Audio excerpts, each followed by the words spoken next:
Hello student, स्वागत है आपका मेरे चैनल एजुकेशनल फीड्स पे। और आज की इस वीडियो में हम क्लास 7 के चैप्टर नंबर 1 को कवर करेंगे। वैसे चैप्टर को स्टार्ट करने से पहले मेरा आप सबसे एक निवेदन है कि इस वीडियो को एंड तक ज़रूर देखें, क्योंकि बहुत से ऐसे टॉपिक होते हैं जो स्टार्टिंग में आपको समझ ना आए, लेकिन एट द एंड उस सारे टॉपिक्स की क्लैरिटी आपको हो जाती है। तो आइए शुरू करते हैं। कक्षा 6 में आप पढ़ चुके हैं कि सभी जीवों के लिए भोजन आवश्यक है।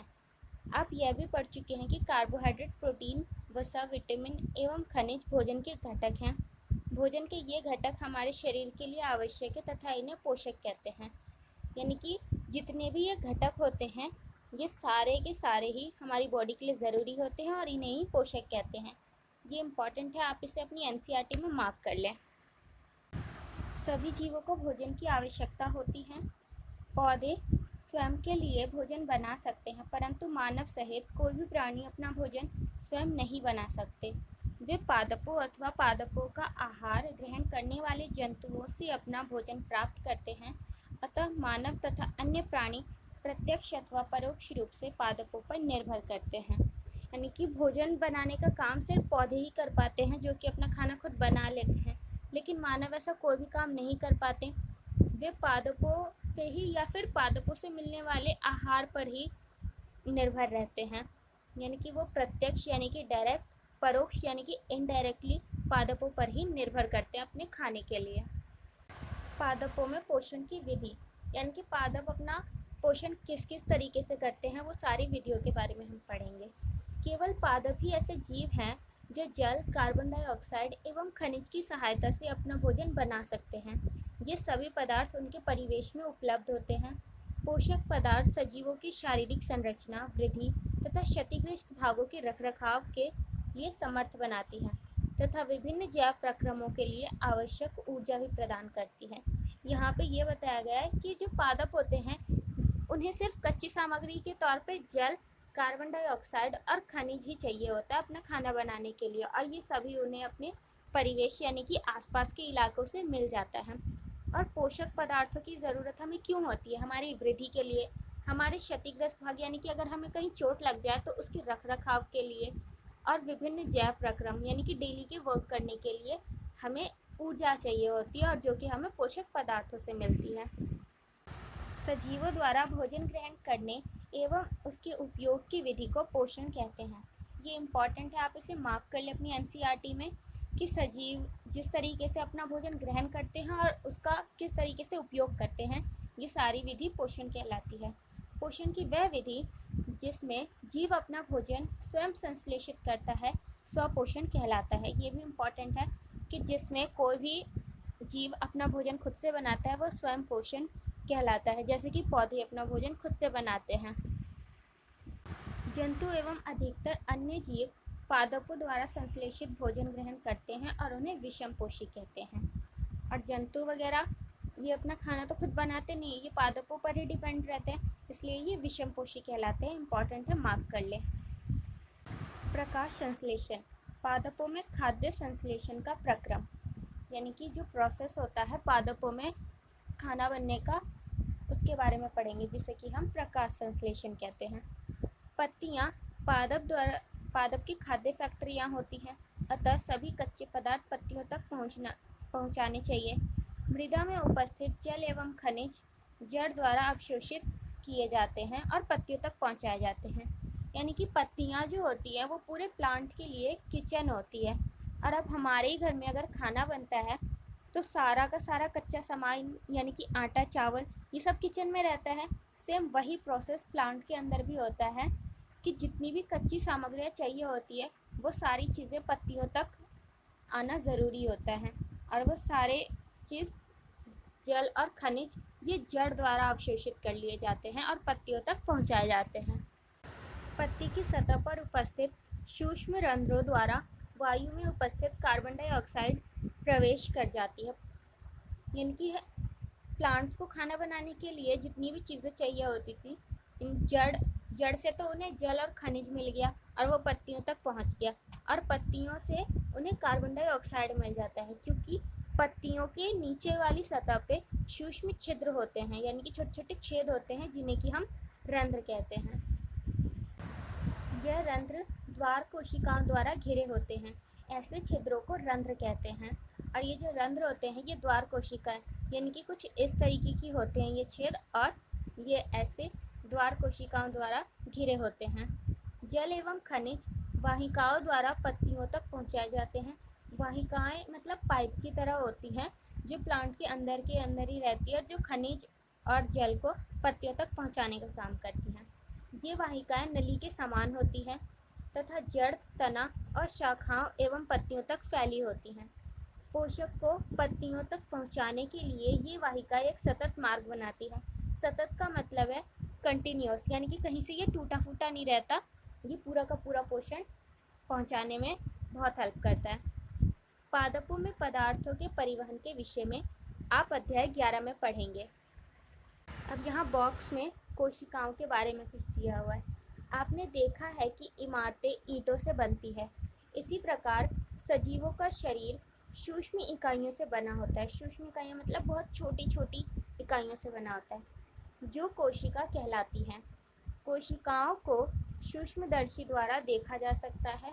कुछ जीव मात्रा में एक कोशिका के बने होते हैं, यानी कि जो कुछ जीव होते हैं वो सिर्फ एक ही कोशिका के बने होते हैं, जैसे कि ऑस्ट्रिच का एग यानी कि शुतुरमुर्ग का अंडा, वो एक ऐसा जीव है जो कि सिर्फ एक ही कोशिका से बना होता है।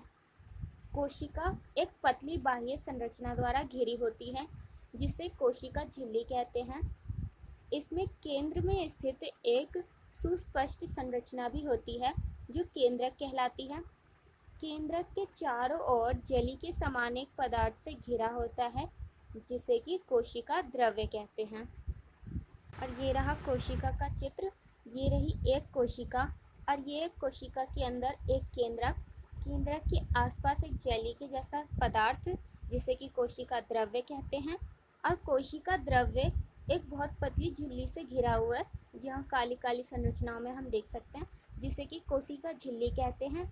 और छोटा सा बीच में ये केंद्रक, और ये एक छोटी छोटी कोशिका। पत्तियों में एक हरा वर्णक होता है जिसे कि क्लोरोफिल कहते हैं। क्लोरोफिल सूर्य के प्रकाश यानी कि सौर ऊर्जा की संग्रहण करके पत्तियों की सहायता करता है। यानी कि जो क्लोरोफिल होता है ये सूर्य की ऊर्जा को संग्रह करके पत्तियों की सहायता करता है। इस ऊर्जा का उपयोग जल एवं कार्बन डाइऑक्साइड से खाद्य संश्लेषण में होता है, क्योंकि खाद्य संश्लेषण सूर्य के प्रकाश की उपस्थिति में होता है, इसलिए इसे प्रकाश संश्लेषण कहते हैं। यानी कि पत्तियों के पास एक हरे रंग का वर्णक होता है जिसे कि क्लोरोफिल कहते हैं, और ये क्लोरोफिल सूर्य के प्रकाश को संग्रह करता है ताकि पत्तियां उससे खाना बना सके। जैसे कि हम गैस पे खाना बनाते तो हमें गैस चाहिए होता है किसी भी खाने को बनाने के लिए, सेम उसी तरीके से कच्चा सामान होने के बाद भी पत्तियों को सूर्य के प्रकाश की ज़रूरत होती है ताकि वो अपना खाना बना सके, और बिना सूर्य के प्रकाश के वो अपना खाना नहीं बना सकते। इसलिए इस प्रक्रिया को प्रकाश संश्लेषण कहते हैं, क्योंकि प्रकाश इसमें एक बहुत ज़्यादा इम्पॉर्टेंट रोल प्ले करता है।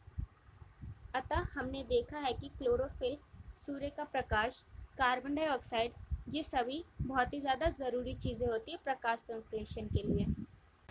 इस पृथ्वी पर यह एक अद्वितीय प्रक्रम है। पत्तियों द्वारा सौर ऊर्जा संग्रहित की जाती है तथा पादपों में खाद्य के रूप में संचित हो जाती है। अतः सभी जीवों के लिए सूर्य ऊर्जा का चरम स्रोत है। क्या आप कल्पना कर सकते हैं कि प्रकाश संश्लेषण नहीं होगा तो क्या होगा? अगर प्रकाश संश्लेषण नहीं होगा तो पत्तियां अपना खाना नहीं बनाएंगी, पत्तियां खाना नहीं बनाएंगे तो पौधे नहीं रहेंगे, और पौधे नहीं तो हम कहीं एग्जिस्ट नहीं करते। प्रकाश संश्लेषण ना होने की स्थिति में खाद्य उपलब्ध नहीं होगा। सभी जीवों का अस्तित्व प्रत्यक्ष अथवा परोक्ष रूप से पादपों द्वारा निर्मित भोजन पर निर्भर करता है। इसके अतिरिक्त सभी जीवों के लिए परामर्शक ऑक्सीजन भी प्रकाश संश्लेषण के दौरान ही निर्मित होती है। प्रकाश संश्लेषण की अनुपस्थिति में पृथ्वी पर जीवन की कल्पना असंभव है। प्रकाश संश्लेषण के दौरान पत्ती की क्लोरोफिल युक्त कोशिकाएं सूर्य के प्रकाश की उपस्थिति में कार्बन डाइऑक्साइड एवं जल से कार्बोहाइड्रेट का संश्लेषण करती है। इस प्रक्रम को निम्न समीकरण द्वारा दर्शा सकते हैं। यानी कि ये पूरे प्रोसेस को समझाया गया है प्रकाश संश्लेषण की, कि हमने कार्बन डाइऑक्साइड लिया, जल लिया और क्लोरोफिल पत्तियों में था ही, जिन्होंने सूर्य के प्रकाश को कैप्चर किया और उससे कार्बोहाइड्रेट तथा ऑक्सीजन बना दिया। इस प्रक्रम में ऑक्सीजन निर्मुक्त होती है और कार्बोहाइड्रेट पत्तियों में मंड के रूप में संचित हो जाती है। और ऐसी प्रोसेस के दौरान ही तो ऑक्सीजन बनता है, जो कि वहाँ से निर्मुक्त हो जाती है और हम तक आ जाती है, यानी कि सारे जीव जंतुओं तक आ जाती है। और जो कार्बोहाइड्रेट होता है वो उसी प्लांट के अंदर मंड के रूप में संचित हो जाता है। पत्ती में स्टार्च की उपस्थिति प्रकाश संश्लेषण के प्रक्रम का संपन्न होना दर्शाता है। स्टार्च भी एक प्रकार का कार्बोहाइड्रेट है और ये जो प्रकाश संश्लेषण के दौरान कार्बोहाइड्रेट बनता है, यही कार्बोहाइड्रेट तो स्टार्च के रूप में पत्तियों में जमा हो जाता है। तो अगर पत्तियों में हमें स्टार्च मिलता है तो हमें ये कंफर्म हो जाता है कि यहाँ पे प्रकाश संश्लेषण का प्रक्रिया हुआ है। और स्टार्च और कार्बोहाइड्रेट ये दोनों ही एक ही हैं। इनके कार्बोहाइड्रेट को भी स्टार्च कह सकते हैं और स्टार्च को भी कार्बोहाइड्रेट कह सकते हैं।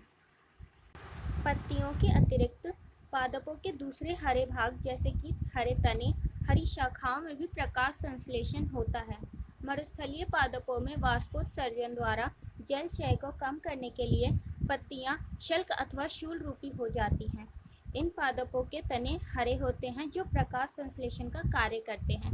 मरुस्थली यानी कि जो रेगिस्तानी इलाके होते हैं वहाँ पे वाष्पोत्सर्जन होता है, यानी कि जल बहुत ज़्यादा एब्जॉर्ब हो जाता है सूर्य के प्रकाश से, क्योंकि वहाँ पे गर्मी ही इतनी ज़्यादा होती है। तो पौधे के अंदर जल रहे, वो जल्दी से जल्दी ऊपर ना जाए, इसलिए वहाँ की पत्तियाँ शल्क अथवा शुल्क यानी कि कांटों के रूप में बन जाती है और अपना सरफेस एरिया कम कर देती है। क्योंकि जितनी छोटी वो होंगी पत्तियाँ और जितनी नोकीली होंगी, उतना ही उनमें से जल का निकास कम होगा और उसके अंदर पानी बना रहेगा। और वहाँ की पत्तियाँ तो ये प्रकाश संश्लेषण नहीं करती, लेकिन उनके हरे तने और हरी शाखाएं प्रकाश संश्लेषण करती हैं। तो आज की इस वीडियो के लिए इतना ही। और अगर आपको ये वीडियो पसंद आई हो तो लाइक बटन ज़रूर प्रेस करें, और अगर आप इस चैनल पे नए हैं तो सब्सक्राइब करना ना भूलें। तो मिलते हैं आपसे अगली वीडियो में। Till then take care, bye bye.